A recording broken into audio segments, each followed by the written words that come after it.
Bom, nós estamos tratando sobre a igreja. Eu creio que, de vez em quando, é necessário que a gente volte a nossa mente para as Escrituras e comecemos a pensar a respeito da igreja. O que é a igreja?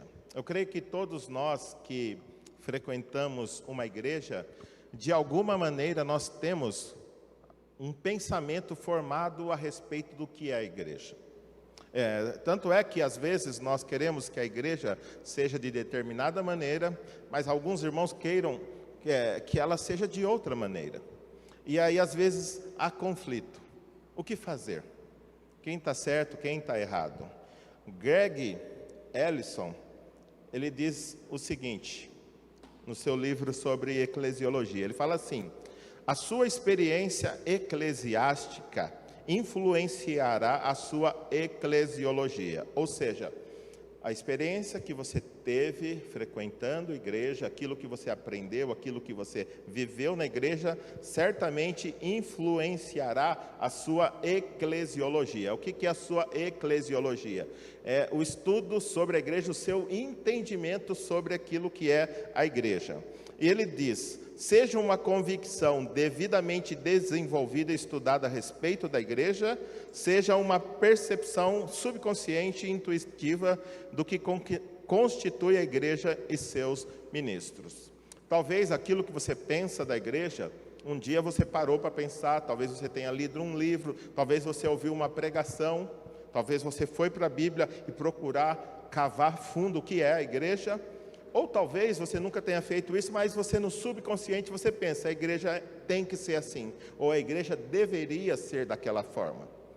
Todos nós temos uma opinião, e as nossas experiências formam aquilo que nós pensamos a respeito da igreja. Mas hoje nós vamos abrir primeira carta do apóstolo Paulo aos Coríntios, e nós vamos pensar um pouquinho sobre o que Deus tem em mente quando ele fala a respeito de igreja. O que o próprio Deus revelou a nós a respeito da igreja e como ela deve ser e como nós devemos olhar para ela. 1 Coríntios capítulo 1, versos de 1 a 3. As introduções das cartas de Paulo, elas são extraordinárias. Se você parar para estudar todas as introduções, você vai aprender coisas riquíssimas a respeito de Deus, a respeito da igreja, a respeito do chamado, a respeito daquilo que é a igreja. E nesses 3 versos, nós poderíamos ficar meses estudando só esses 3 pequenos versos. Mas eu não vou judiar de vocês fazendo isso, né? Porque nós vamos caminhar só um pouquinho a respeito dele, visando o estudo que a gente tem em mente, que é falar sobre a igreja. O que é a essência da igreja? E como deve ser a forma da igreja? Então, vamos nos pôr de pé em reverência à palavra de Deus para ler esses 3 versículos que dizem assim: Paulo, chamado para ser apóstolo de Cristo Jesus, pela vontade de Deus, e o irmão Sóstenes, à igreja de Deus que está em Corinto, aos santificados em Cristo Jesus e chamados para serem santos, com todos os que em toda parte invocam o nome de nosso Senhor Jesus Cristo, Senhor deles e nosso. A vocês, graça e paz da parte de Deus nosso Pai e do Senhor Jesus Cristo. Oremos. Pai, estamos aqui com o nosso coração aberto para ouvir a Tua voz. Já entoamos hinos de louvores a Ti, que falaram a respeito da nossa confiança que devemos ter em Ti, porque o Senhor é todo-poderoso e o Senhor pode acalmar a nossa alma, o Senhor pode fazer tudo aquilo que nós necessitamos. Por isso, Pai, ajuda-nos a nos desligarmos das coisas que porventura venham nos atrapalhar. Talvez o dia de amanhã, o trabalho, a comida que temos que fazer depois. Ajuda-nos a esquecer de tudo isso. E ajuda-nos a confiarmos e a nos concentrar na Tua palavra aqui essa noite. Fale conosco através da Tua palavra, mediante a atuação do Teu Santo Espírito. É em nome de Jesus que eu oro, Pai. Amém. Podemos assentar. Primeiro versículo, ele acaba mostrando quem escreveu a carta. Ele está falando, Paulo, o apóstolo Paulo, aquele que antes de entender o que era a igreja, buscava destruir a igreja porque pensava que assim estava fazendo um favor a Deus. Ele foi conquistado por Deus quando indo para Damasco a fim de prender alguns cristãos, o próprio Senhor Jesus se manifestou a ele, apareceu a ele, ele caiu em terra e ali, prostrado, ele falou, quem és tu, Senhor? Quem és tu, Senhor? A própria apóstolo Paulo, que queria destruir a igreja, foi um dos grandes homens que levaram o evangelho até os confins da terra. Primeiro ele diz Paulo, e ele diz que ele foi chamado. Não foi ele que decidiu ser apóstolo. Não foi ele que escolheu ser apóstolo. Mas foi o próprio Deus quem o chamou, quem o convocou, quem o fez apóstolo. E ele fala, apóstolo de Jesus Cristo. Apóstolo significa um enviado. Ele foi enviado por Jesus Cristo, mas pela vontade de Deus. É interessante que quando a gente olha para os 12 apóstolos, a gente acaba percebendo que todos eles tiveram 3 características fundamentais. Primeiro, eles ouviram o evangelho de primeira mão do próprio Senhor Jesus. Os 12 ouviram o evangelho do Senhor Jesus. Mas se você falar, e Paulo? Paulo também. Você vai lá para o primeiro capítulo aos Gálatas e você vai ver que Jesus mesmo foi quem revelou o evangelho ao apóstolo Paulo. Mas, segundo, eles também tiveram um encontro pessoal com o Senhor ressurreto. Os 12 tiveram, os 11, né? E Paulo também teve um encontro com o Senhor Jesus ressurreto. E terceiro, sinais e milagres que comprovavam que aqueles homens foram homens escolhidos, autorizados por Deus, a fim de levarem a mensagem. Hoje nós temos muitos apóstolos, eles podem até ter o título de apóstolo, mas eles não podem falar como Paulo, que são apóstolos de Cristo Jesus pela vontade de Deus, porque eles não têm essas características. Todos os apóstolos que existem hoje, eles se tornaram apóstolos depois de terem recebido o evangelho, talvez cresceram na igreja, eles não receberam o evangelho de primeira mão do Senhor Jesus. Eles já tinham o evangelho e um dia eles se intitularam apóstolos. Paulo e os 12, eles receberam do próprio Senhor Jesus a revelação. Eles também tiveram um encontro pessoal depois que Jesus ressuscitou e eles tinham sinais e maravilhas que afirmavam que eles eram homens especiais chamados por Deus. O verso 2, ele começa a falar para quem que ele escreveu. Então ele está dizendo, a igreja de quem? De Deus. A igreja não pertence a mim, que sou pastor, a igreja não é do pastor. A igreja não é do Eli, que é acho que o último fundador aqui vivo, né? Não é do Eli. A igreja não são dos seus fundadores. A igreja não pertence à diretoria, não pertence aos diáconos, ela não pertence a quem dá dízimo. A igreja pertence a Deus. E bem fazemos nós crendo nisso e tratando ela como sendo de Deus.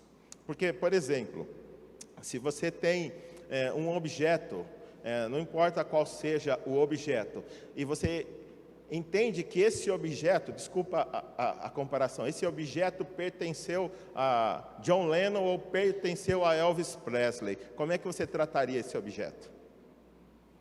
Você colocaria numa caixinha de cristal, numa redoma, para que ele fosse preservado da melhor forma possível, porque é muito valioso, porque pertenceu a quem?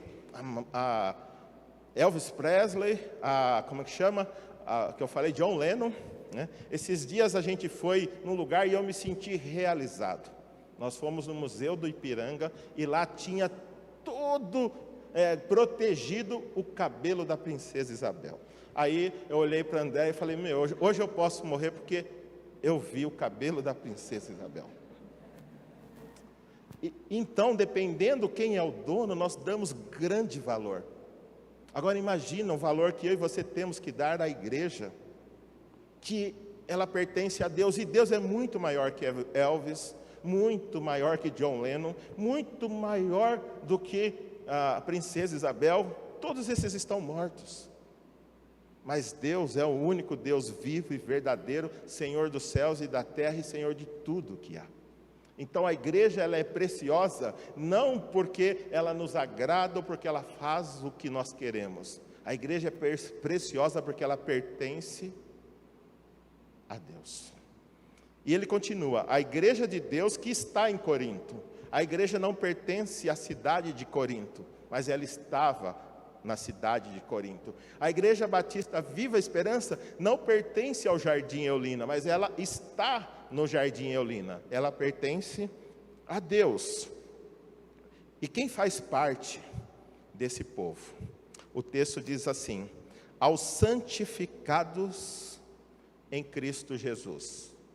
Nós vivemos numa cultura católica, e às vezes nós temos uma concepção de que santo é aquela pessoa que não pecou, perfeita, e que foi canonizada por causa dos seus méritos.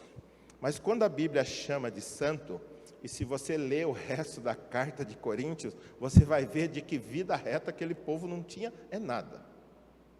Que povinho difícil. E Paulo está falando que está enviando aos santificados em Cristo Jesus. Eles foram santificados. A palavra santo significa separado. Então, quando a Bíblia chama de alguém de santo, está dizendo que essa pessoa foi separada por alguém e para algo específico. Então, quando Deus nos chama de santo, Ele está dizendo que Ele nos chamou, que Ele nos separou para Ele, a fim de que nós o sirvamos. Então, a igreja de Corinto, formada por grandes pecadores, eles eram chamados de quê? De santos. Por quê? Porque Deus enviou o próprio Filho para morrer na cruz, derramar o sangue, a fim de resgatar aqueles pecadores do mundo. E quando a gente olha para a IBAV, da mesma forma como aqueles irmãos que não eram fáceis, eram chamados pelo próprio Deus de santo, Deus também chama os irmãos aqui da IBAV de santos. Por quê? Porque nós fomos chamados por Deus, separados por Ele e para Ele. Mas olha que interessante o verso 2.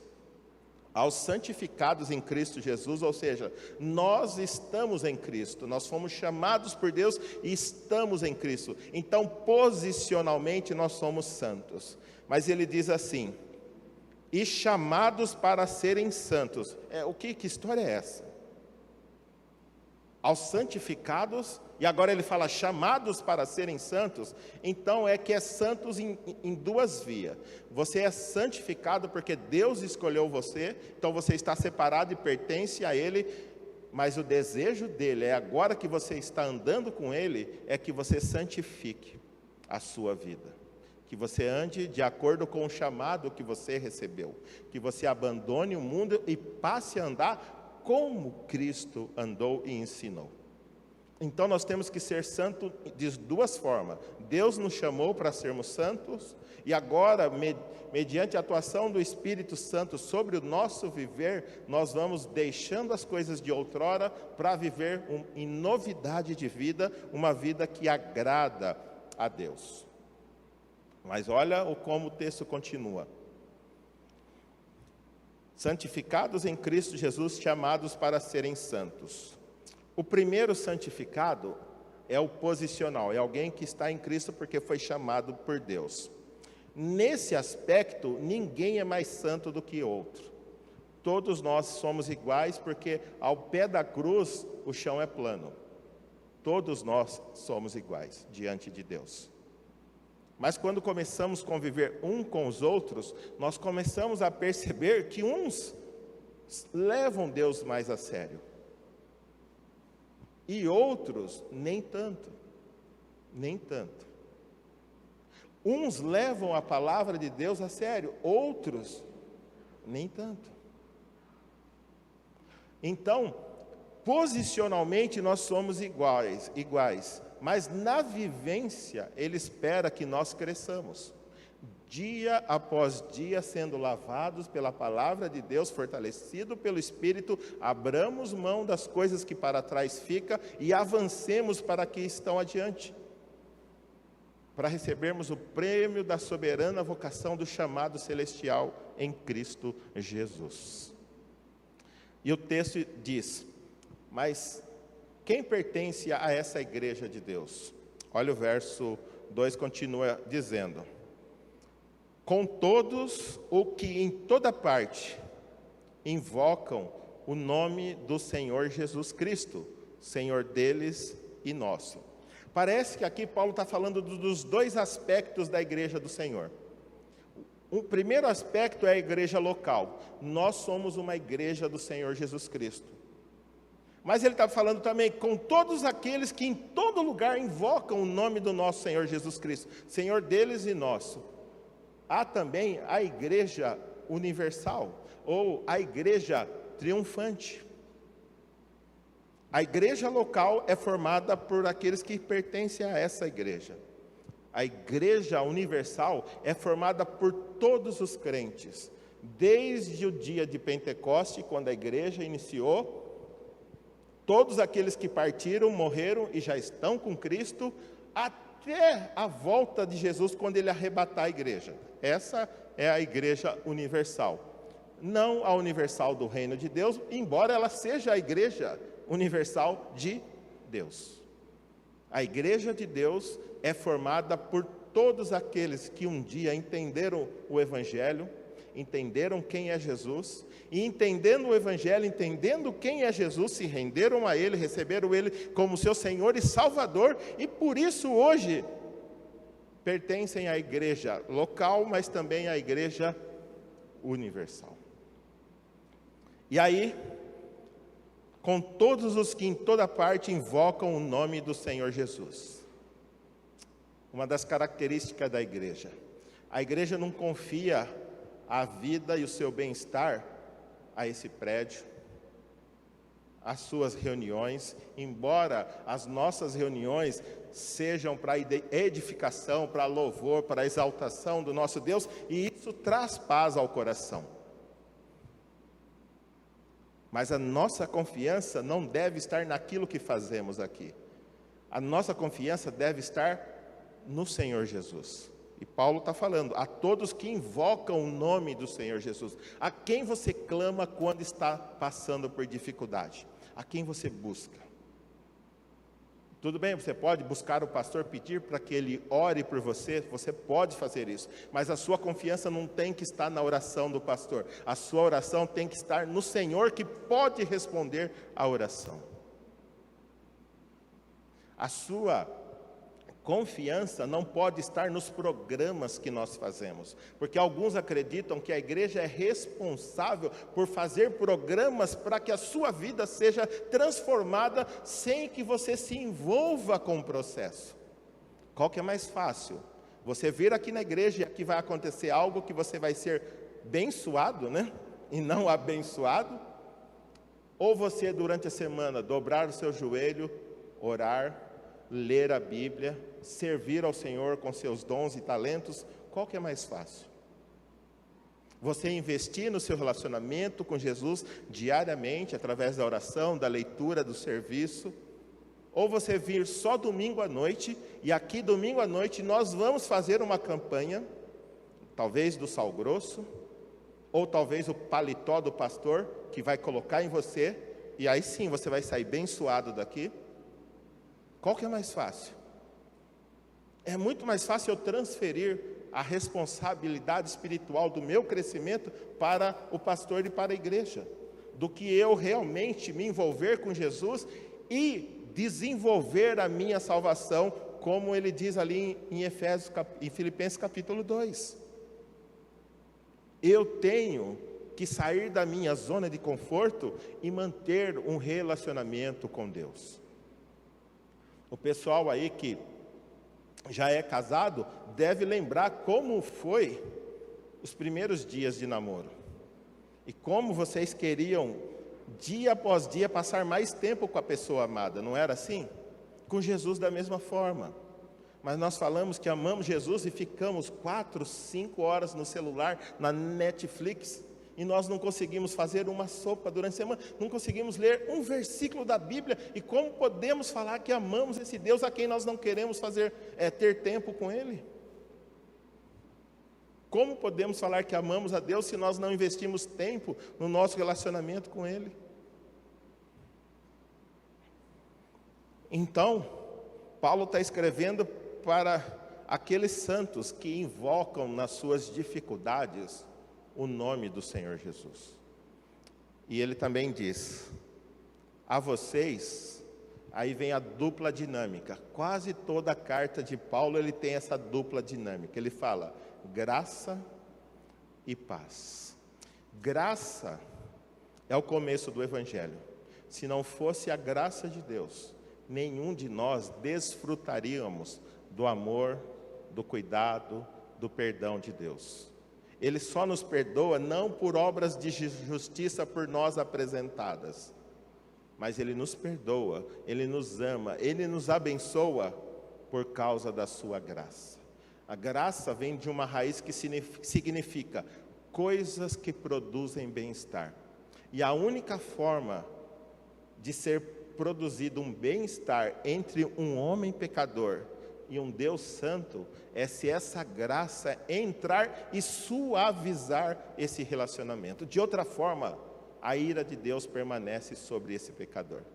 Mas quando a graça de Deus alcança essa pessoa sim, ela muda de estado. Ela sai do reino das trevas e ela passa a pertencer ao reino do Filho do seu amor, no reino de Jesus.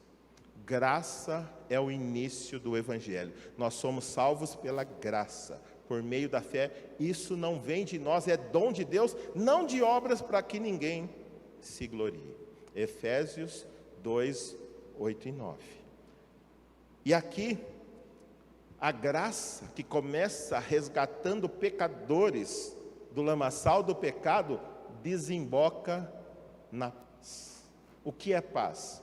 Paz não é ausência de conflito, mas é a tranquilidade de um coração que descansa tranquilo, sabendo que Deus cuida dele. Isso é ter paz. Você pode estar no meio do maremoto, mas você pode estar em paz. Você pode estar internado com Covid, mas você pode desfrutar de paz. Você pode estar desempregado, você pode estar enfrentando grandes batalhas. Mas ainda assim, se você foi alcançado pela graça de Deus, está desenvolvendo a sua vida cristã, você vai desfrutar paz. Paz é o contrário de ter a ira de Deus sobre ela. A pessoa que ainda não tem Jesus, não foi alcançada pela graça, a ira de Deus permanece. O contrário de ter a ira de Deus é ter o seu relacionamento com Deus restituído e assim ter paz com Deus. Desfrutar de doce comunhão, desfrutar da presença de Deus. Verso 3: a graça e paz da parte de Deus, nosso Pai, e do Senhor Jesus Cristo. Ok, mas nós nos propomos a falar sobre igreja. E a palavrinha que está ali no começo do capítulo 2 fala a igreja de Deus. Qual é a essência bíblica de uma igreja? Qual o significado do vocábulo igreja? A nossa palavra igreja é uma tradução do grego eclésia, que no grego antigo significava uma assembleia de cidadãos convocados pelo pregoeiro. Então, igreja é uma assembleia, ou é um grupo convocado por alguém. No nosso caso, é um grupo que foi convocado para Deus. Só a definição da palavra igreja não tem como um crente justificar ficar em casa e dizer que não precisa da igreja, porque ele é a igreja. Não, igreja, pessoas que foram convocadas para sair. Para sair. Ninguém na zona de conforto em casa pode dizer, eu sou a igreja. Não, você não é igreja. Igreja somos nós. Nós reunidos somos a igreja do Senhor Jesus. Olha por quê.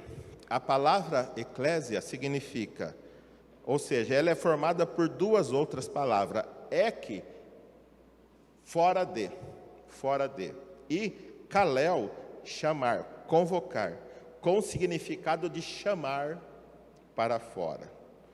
Essa palavra ocorre 114 vezes no Novo Testamento.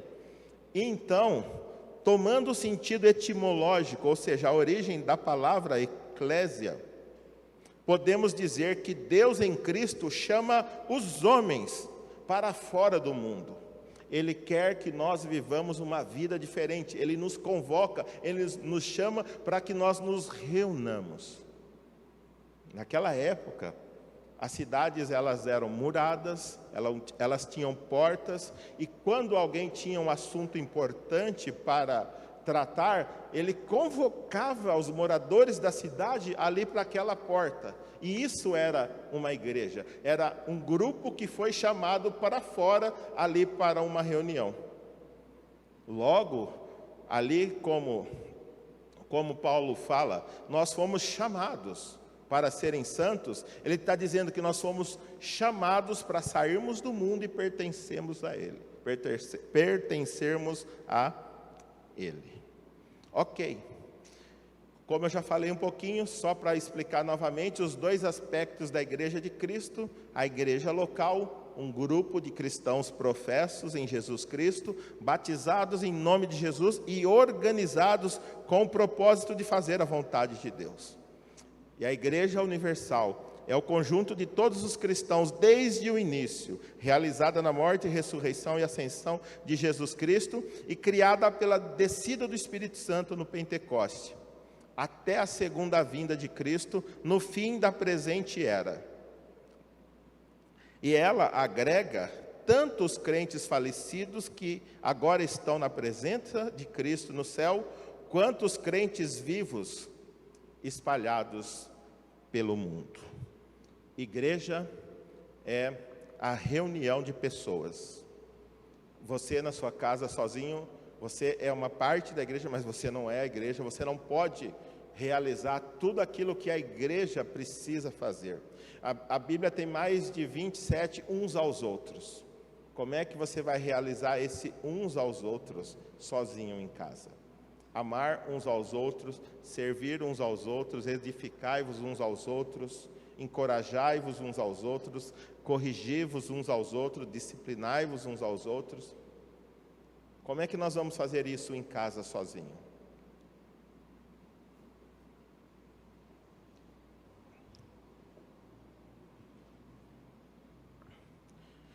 Portanto, vamos pensar um pouquinho, qual é a essência bíblica de uma igreja?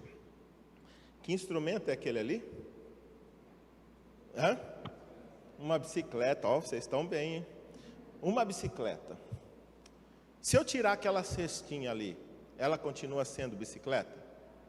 Sim? E se eu tirar aquela garupa, continua sendo uma bicicleta? E se eu tirar os paralamas, continua sendo uma bicicleta? Se eu tirar aquelas lanterninhas que tem ali, continua sendo bicicleta? E aquela proteção ao redor da corrente, continua sendo bicicleta? E as manúpulas? O que é a manúpula? Aquilo que vai em volta do final do guidão ali, né? Onde a gente segura. Se eu tirar aquilo, continua sendo bicicleta? E se eu tirar a roda da frente? Continua sendo bicicleta? E se eu tirar não a da frente, mas a roda de trás? Continua sendo bicicleta? Não. Então parece que a bicicleta ela pode ser reduzida a um denominador mínimo. A partir daquilo, se eu tirar algo, ela deixa de ser uma bicicleta. Bicicleta tem pelo menos 2 ciclos, 2 rodas. Se eu tirar uma, deixou de ser. Mas quando a gente olha para a igreja, parece que a gente consegue olhar para as Escrituras e ver o denominador mínimo para que um grupo possa ser chamado igreja. E qual é esse denominador mínimo? Quando a gente começa a olhar para a igreja, a gente vai entender, a igreja não é um local. Esse local aqui não é a igreja. Porque esse local, como aconteceu ontem à noite, nós emprestamos esse local para o NA. E eles fizeram uma festa de aniversário, eles não tinham local, eles estavam em dificuldade financeira. O meu vizinho é do NA, eu conversei com ele, falei, se você quiser usar o nosso prédio, mas nós vimos ontem, não foi um culto aqui. Não foi um culto. Então, esse prédio não é a igreja. A igreja, ela está aqui quando nós, que fomos chamados por Deus, estamos aqui. Aí sim é a igreja. Por exemplo, se a gente vender esse prédio e uma empresa de medicamentos comprá-lo, né? Vai ser uma empresa, vai ser uma fábrica, vai ser uma indústria. Mas não será mais a igreja. Então, o que caracteriza a IBAV não é esse prédio, mas somos nós que pertencemos a essa organização chamada Igreja Batista Viva Esperança. Ela também não é um local, não é um prédio, mas também não é um clube. Normalmente o clube a gente paga a mensalidade e a gente pode exigir, eu quero isso, eu quero aquilo, eu não quero aquilo outro. Aqui não é. O dízimo não é uma mensalidade, é uma forma de você demonstrar a sua gratidão a Deus. Se você reconhece que Deus te dá o 100%, você devolve 10 mostrando a Deus, muito obrigado, muito obrigado.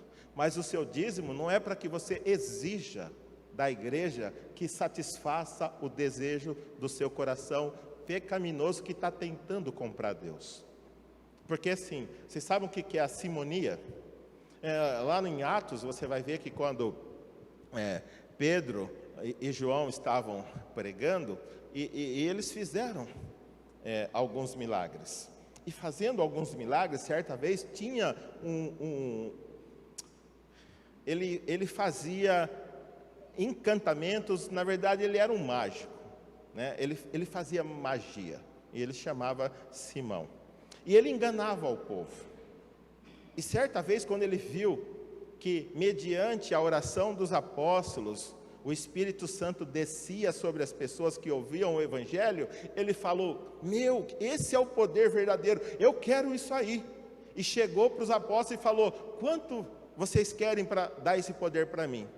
E os apóstolos falaram, para lá, você e o seu dinheiro, que não pensam nas coisas de Deus. E ele passou a ficar num estado de amargura. E daí surgiu a palavra simonia, querer comprar o favor de Deus com dinheiro. E muitos fazem isso. Acreditam que através do dinheiro podem comprar o favor de Deus. Quem dá mais aqui? R$1.000. Quem dá mais aqui? 10 mil. Gente, isso é uma aberração diante de Deus. Deus, Ele não precisa do nosso dinheiro. Nós sim precisamos dele, da graça dele. E quando nós o damos por causa daquilo que ele já nos deu, reconhecendo o quanto ele é bom.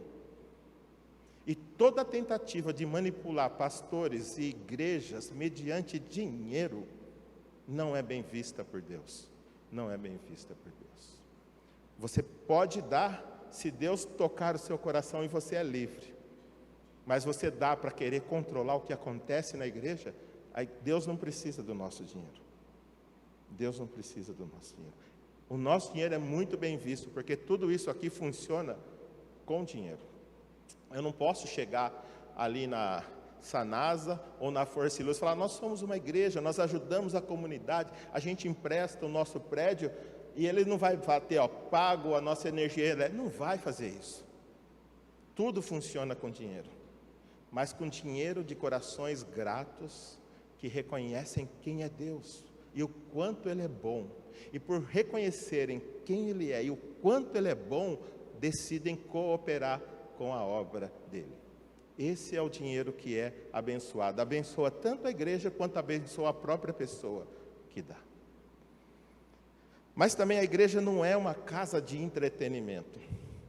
Tem pessoas que vêm aqui e acham que o papel da equipe de louvor e do pastor é entreter o coração deles, alegar o coração deles. Não é papel da igreja. Gente, o circo faz coisa muito melhor do que nós somos capazes de fazer. O Hopi Hari faz coisas muito melhor do que nós somos capazes de fazer. Nós não vemos aqui para afagar o nosso coração. A gente vem aqui porque nós entendemos que aqui Deus tem algo para falar conosco.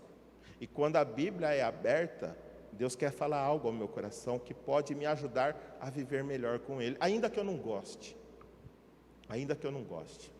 Porque a Bíblia ela não é difícil de ser entendida. Ela é difícil de ser engolida. Entender nós entendemos, mas para descer tem que jogar uma maionese, tomar uma Coca-Cola, porque às vezes não desce. Às vezes ela aponta o meu erro e eu não quero mudar, eu quero continuar do jeito que eu sou. Então ela não é difícil, eu entendo. O que eu não consigo é engolir, aceitar que eu estou errado e que Deus está certo. E a igreja também não é uma empresa que quer resultados, que coloca metas. A igreja não é isso. Quem controla a igreja e os resultados é o próprio Deus, não são os homens. A igreja não é um provedor de serviços espirituais. Nós vamos fazer uma campanha do trazer o amante de volta. A igreja não é para fazer isso, gente. A igreja não é para fazer isso. A igreja não é para isso. E a igreja não é um monte de outras coisas que nós pensamos por causa das nossas experiências. A igreja é um lugar onde a gente vem adorar a Deus. A igreja é um lugar onde Deus nos edifica, onde a gente tem comunhão, conhece irmãos e amigos que realmente têm um interesse genuíno e sincero por nós. Como é bom servir com os queridos. Quinta-feira nós temos um programa aqui. Como é bom ver esses irmãos fazendo comida para doar. O que eles querem ganhar? Nada, eles não estão ganhando, eles estão tirando do próprio bolso para dar, mas eles têm prazer no coração de servir o necessitado. E como é bom estar com eles. A gente tem irmãos aqui que vem terça-feira dar aula de judô. O rapaz sai lá do Florense, vem de ônibus para dar aula de judô. Ele não ganha R$1, mas ele sai daqui alegre em ver as crianças e as pessoas que aqui estão sendo beneficiadas com o trabalho dele. O Roger e a professora de balé vêm sexta-feira aqui. A Fábio, professora de culinária, vem quarta-feira aqui. Todos dispostos a servir, a doar de si. Por quê? Porque é muito bom servir a Deus. É bom demais. O seu coração nunca será tão feliz do que o dia em que você serve a Deus com alegria. A gente vê irmão Vilão que a vida dele é trabalhar. Nós fomos para um curso ali em São Paulo, eu, ele e a Jéssica, e ele voltou decidido que toda quarta-feira é do Senhor. Eu creio que o dia mais feliz dele é o dia de quarta-feira, porque ele está comigo. Não, porque ele está servindo o Senhor, porque ele está servindo ao Senhor, porque naquele dia ele abre mão do seu trabalho para servir ao Senhor, e eu creio que é o dia mais feliz da semana dele. Ou não é, Vilão? Se eu falar que não, né, vai fazer eu passar vergonha. A Jéssica está junto, né? Ok, mas a questão é, a igreja é um dos melhores lugares para a gente criar os nossos filhos. É um dos melhores lugares para a gente desenvolver uma amizade que quando você tiver pisado na bola, Você vai chegar ali, vai procurar alguém e alguém vai te escutar. Alguém vai te escutar e não vai contar para outras pessoas, vai guardar no coração e vai orar com você. A igreja é um lugar extraordinário, onde Deus chama homens e mulheres para viverem em comunhão. E olha que interessante,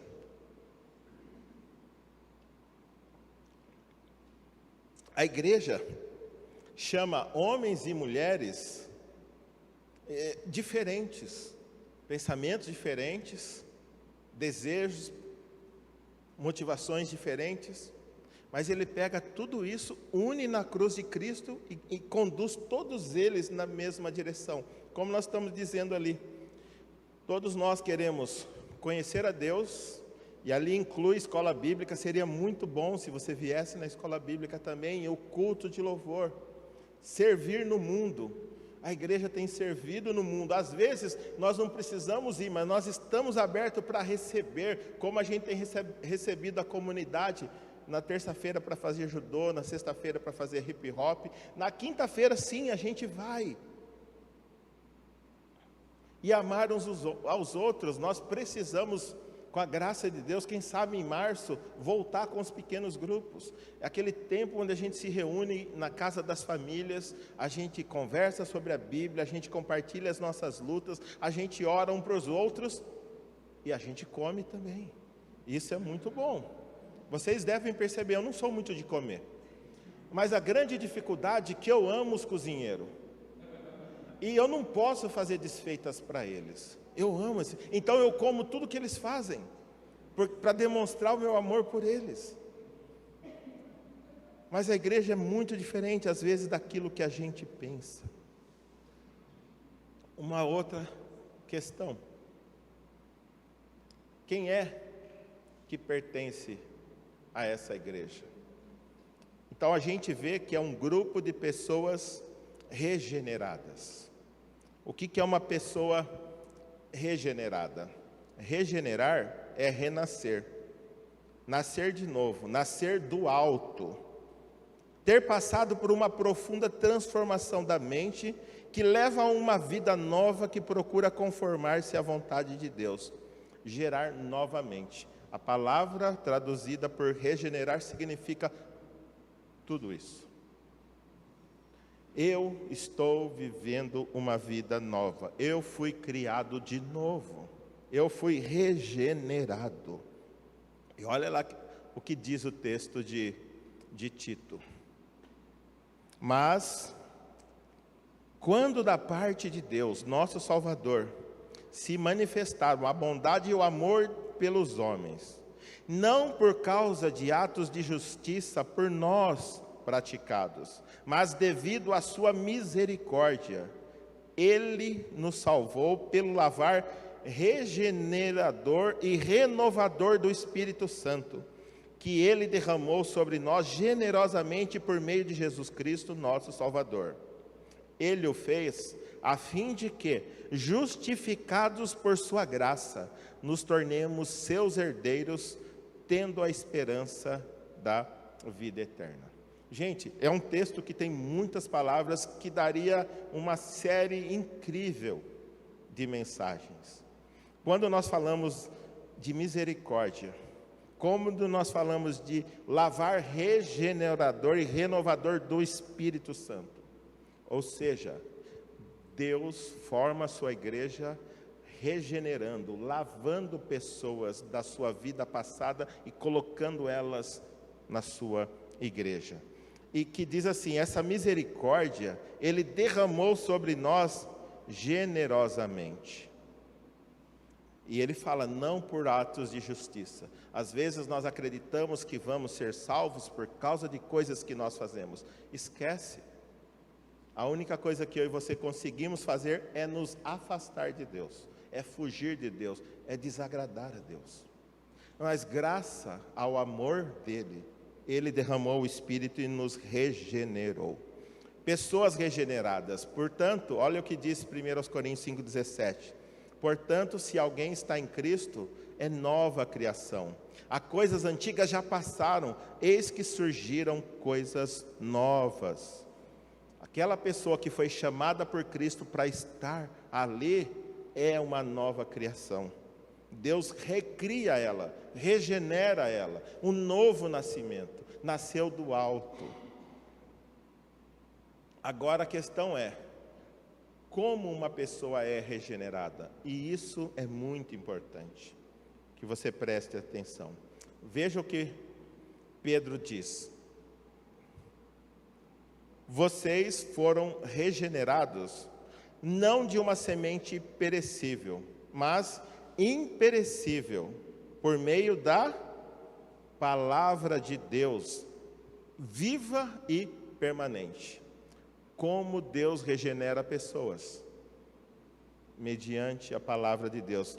Ah, se você soubesse quão importante é essa informação. Você não passaria um dia da sua vida sem ler a Bíblia.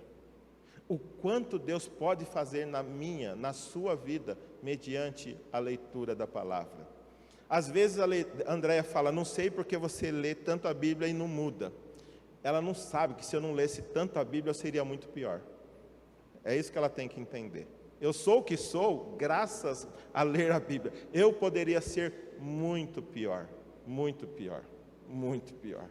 Deus tem agido na minha vida. Deus tem me transformado, mas eu podia ser pior. Eu podia ser pior. Deus restringe a nossa maldade quando a gente lê, quando a gente ora, quando a gente busca. Porque se eu fosse entregue a mim mesmo, coitada dela. A lei de Maria da Penha seria pouco. Gente, nós somos humanos. Gente, eu nunca fiz isso, eu nunca encostei a mão nela. Eu só estou falando que o poder da palavra de Deus na vida de um ser humano é extraordinário. É extraordinário, pode transformar pessoas como eu, como vilão, como qualquer um. Ele pode transformar as nossas vidas, por isso nós precisamos ler dia após dia. Gente, olha o que Paulo fala ali em Efésios. Quando é que essa regeneração acontece? Olha que legal. Quando vocês ouviram e creram na palavra da verdade, o evangelho que os salvou, vocês foram selados em Cristo com o Espírito Santo da promessa, que é a garantia da herança, da nossa herança até a redenção daqueles que pertencem a Deus para o louvor da sua glória. Veja que legal, quando alguém ouve o evangelho, Deus abre os olhos dessa pessoa para que ela entenda esse evangelho, e assim ela crê. Então, quando ela ouve e crê na palavra da verdade, o evangelho que os salvou, vocês foram selados com o Espírito Santo. Ou seja, Deus nos marca como propriedade dele, quando a gente ouve e crê. Logo, nós precisamos ouvir a palavra de Deus. Quanto mais expusermos o nosso coração à palavra de Deus, mais transformado nós seremos. Uma pessoa é regenerada no momento em que ouve e crê no evangelho. Olha o que Paulo diz ali em Romanos. Consequentemente, a fé vem por se ouvir a mensagem, e a mensagem é ouvida mediante a palavra de Cristo. A maior tristeza que eu tenho é quando eu vou numa igreja, o pastor abre a Bíblia e fala de tudo. Conta piada, conta história, fala da Veja, fala da Timer, fala de tudo. Mas ele nunca explica o texto que ele abriu para ler. Ele nunca expõe os textos, que é a coisa mais importante num culto. O momento em que a palavra está sendo pregada, porque enquanto ela está sendo pregada, Deus pode produzir fé no coração de quem está sentado e regenerar essa pessoa para uma nova vida, para uma nova esperança. E isso não pode acontecer em nenhum outro lugar. Olha o que está dizendo a respeito de Jesus. João 1 fala assim, veio para os que eram seus, mas os seus não o receberam. Contudo, aos que o receberam, aos que creram em seu nome, deu-lhes o direito de se tornarem filhos de Deus, os quais não nasceram por descendência natural, nem pela vontade da carne, nem pela vontade de algum homem, mas nasceram de Deus. Então ele está falando assim, Jesus veio, mas o povo dele não o recebeu. Mas qualquer um de nós que receber Jesus, nós vamos receber junto com isso o direito de nos tornarmos filhos de Deus. Uma das maiores mentiras que o diabo espalha no mundo é que todo mundo é filho de Deus. A Bíblia diz que somente quem recebe Jesus não é. Ele recebe o direito de se tornar filho de Deus. Se ele vai se tornar é porque antes ele não era. Então quem é filho de Deus? Quem recebe Jesus como seu Salvador. E aí ele está dizendo, e isso não é porque as pessoas nasceram por descendência natural, ou seja, se eu sou crente, Felipe, Natan e Davi precisam receber Jesus. Vocês não vão ser crentes por tabela. Não é por... aqui diz, os quais não nasceram por descendência natural. Não é porque os pais são crentes que os filhos vão ser crentes. Os filhos precisam receber Jesus. Os quais não nasceram por descendência natural, nem pela vontade da carne, nem pela vontade de algum homem, mas nasceram de Deus. Só Deus pode dar o novo nascimento, e a gente viu que esse novo nascimento vem mediante ouvir a palavra de Deus. Estamos quase terminando. Mas infelizmente, eu creio que isso que Paulo disse há 2000 anos atrás, já estava começando a acontecer naquela época e tem acontecido hoje. Veja o que Paulo diz, segunda carta a Timóteo. A última carta de Paulo. Ele escreve e depois disso ele é martirizado e ele parte para estar com o Senhor Jesus. Mas antes de partir, ele dá os seus últimos conselhos ao seu pupilo, aquele que ele gerou, o seu filho na fé, Timóteo. Ele diz assim: na presença de Deus e de Cristo Jesus, que há de julgar os vivos e os mortos por sua manifestação e por seu reino, eu o exorto solenemente. Imagina, qual seria o seu último conselho àquele quem você está treinando para seguir os seus passos? Olha qual é o último conselho de Paulo. Pregue a palavra. Pregue a palavra.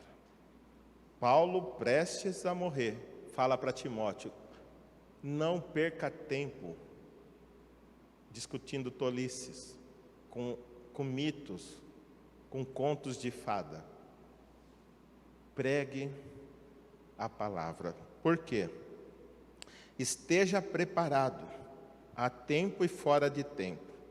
Talvez você fale, aqui na escola não é lugar de pregar. É sim.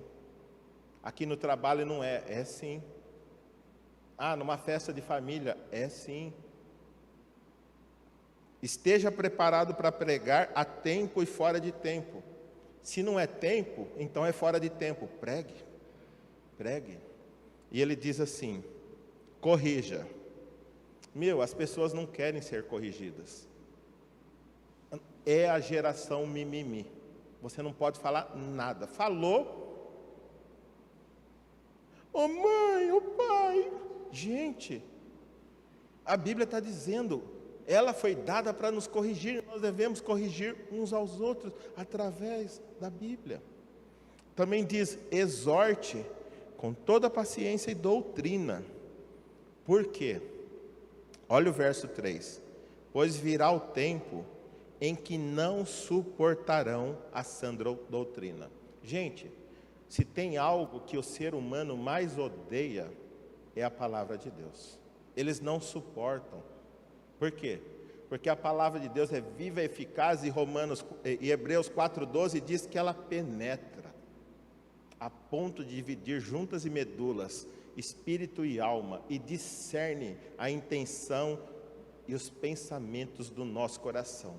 Quando a gente lê a palavra, ela expõe exatamente quem nós somos. Sabe por que a gente não quer ler? Porque na verdade a gente não gosta de quem nós somos. A gente gosta de quem as pessoas pensam que nós somos. Mas de quem nós somos, a gente sabe que não é muito legal. A Bíblia nos mostra que não é legal. Ela mostra o nosso coração, mostra as nossas intenções. Então, ao invés de eu ser exposto a mim mesmo, então eu vou evitar a palavra de Deus. E é triste, porque a única coisa que pode me levar a ser o que eu devo ser é a palavra de Deus constrangendo o meu coração. Mas como eu não gosto de ser quem ela mostra que eu sou, então eu evito ela. E é ao contrário, eu devo lê-la mais ainda, para que ela me transforme. Pois virá o tempo em que não suportarão a sã doutrina. Ao contrário, sentindo coceira nos ouvidos, juntarão mestres para si mesmo, segundo os seus próprios desejos. Eu não quero um pastor que aponte os meus pecados. Eu quero um pastor que fique afagando o meu coração, dizendo que eu sou uma bênção, que se eu não existisse, Deus está perdido. Ai, se eu não existisse, Deus estava perdido. Gente, ninguém é insubstituível. Às vezes nós achamos, se eu não fizer isso, a igreja está enrolada. Então, como a igreja não faz o que eu quero, eu vou parar de fazer o que eu estou fazendo, que eu vou ver ela precisar de mim e ter que correr atrás de mim. Gente, a igreja é de Deus. Sai um, entra outro. Um para, outro começa. Sempre foi assim e sempre será. Ninguém é insubstituível. O único insubstituível é Jesus, que morreu pelos nossos pecados. Ele nós não podemos trocar. Mas todos os demais, o pastor é passageiro, a equipe de louvor é passageira. Todos nós somos passageiros. Só Deus, só Jesus é eterno. E aqui diz, vai chegar um tempo, eu creio que já chegou, que as pessoas vão ter, sabe assim, elas querem ouvir coisinhas gostosinhas, coceirinha no coração, sabe? Não, no ouvido. E aí olha o verso 4, assim, eles vão juntar mestres para si mesmos, segundo os seus próprios desejos. Antigamente, eu olhava para alguns vídeos e para algumas igrejas, onde as pessoas eram ludibriadas pelos seus líderes, a fim de dar dinheiro, vendo o seu carro, vendo a sua casa, que Deus vai te dar mais, que Deus vai te dar em dobro. Eu ficava morrendo de dó dessas pessoas. Mas um dia, quando eu vi o Paul Washer falando desse texto, eu entendi que elas merecem. Por quê? Porque elas não estão lá para ofertar a Deus, elas estão lá para quê? Para ganhar o dobro. Então juntaram mestres para si mesmos segundo os próprios desejos. Eles não estão lá por causa da ganância. Deus está dando para eles um pastor que explora a ganância deles. É isso que acontece. Juntaram mestres para si mesmos segundo os próprios desejos. E olha o verso 4. Eles se recusarão a dar ouvidos à verdade. Nós vivemos esse tempo. As pessoas não querem ouvir a verdade. Elas querem ouvir mentira, elas querem ser enganadas, porque a verdade dói e a mentira é gostosa. A mentira é gostosa. E ele diz assim: recusarão a dar ouvidos à verdade, voltando-se para mitos. Você, porém, seja moderado em tudo, suporte os sofrimentos, faça a obra de um evangelista, cumpra plenamente o seu ministério. Uma coisa é certa: se você quiser pregar o evangelho com seriedade, você não vai ter vida fácil, você não vai ser popular, você não vai ser afagado, abraçado e beijado por muitos. Aqueles sim que querem o evangelho vão andar do seu lado, mas aqueles que querem ser afagados, eles vão te perseguir, pode ter certeza, pode ter certeza. Portanto, o que a gente deve levar para casa a respeito de tudo isso que eu falei? Primeiro, a Igreja de Jesus Cristo é um grupo de pessoas regeneradas, que foram chamadas para saírem do mundo e viverem uma nova vida. Pessoas da igreja devem ser pessoas que já nasceram de novo e estão vivendo uma nova vida. Segundo, a palavra de Deus, o evangelho anunciado nas Escrituras, tem fundamental importância na regeneração daqueles que por ele é confrontado. Por isso, leia, ouça, exponha ao seu coração a palavra de Deus. Não sei, talvez você só ouve a palavra domingo à noite. Talvez esse seja o tempo mais importante da sua semana, aonde Deus pode tratar coisas profundas lá do seu coração. Não desperdice esse tempo. Terceiro, a tragédia da igreja atual é que preferem animadores de circo afagando seus corações não regenerados, ao invés de pregadores da cruz, compungindo seus corações ao arrependimento e à fé salvadora. Qual que é muito melhor? Eu ficar falando que vocês precisam ler a Bíblia, que vocês precisam mudar de vida, que vocês precisam ter compromisso, que vocês precisam levar Deus a sério, ou vocês verem eu plantando bananeira? Eu creio que não seria muito agradável. Mas muitos preferem ver pastores contando piadas que não tem nada a ver com aquilo que ele está tentando ilustrar. Eu não sou contra a piada, mas eu sou contra a só ter piada. A só ter piada, que depois a pessoa vai embora, só lembra da piada, mas não lembra do texto e por que aquela piada foi contada. Por fim, uma pessoa não regenerada não percebe que o que está em jogo é a eternidade da sua alma. E o que mais ela necessita é uma exposição cada vez maior ao arrependimento e fé no Senhor Jesus Cristo, mediante a exposição da palavra de Deus pura e simples. Uma pessoa é salva quando ela ouve o Evangelho e Deus abre os olhos dela para crer e Deus então a regenera. Mas uma pessoa que está perdida, ela não consegue perceber isso. E ao invés de querer ouvir, ela evita a palavra de Deus. Portanto, dê lugar para a palavra de Deus na sua vida. Ouça a palavra, ouça pregações, leia a Bíblia, ouça mensagens bíblicas. Deus tem muito a fazer na sua vida, na minha vida, e Ele o faz através da palavra de Deus. Que Deus o abençoe, que você possa entender a importância que você deve dar a essa palavra. Essa palavra tira você do mundo, das trevas, e transporta você para o reino maravilhoso do Filho amado Jesus Cristo.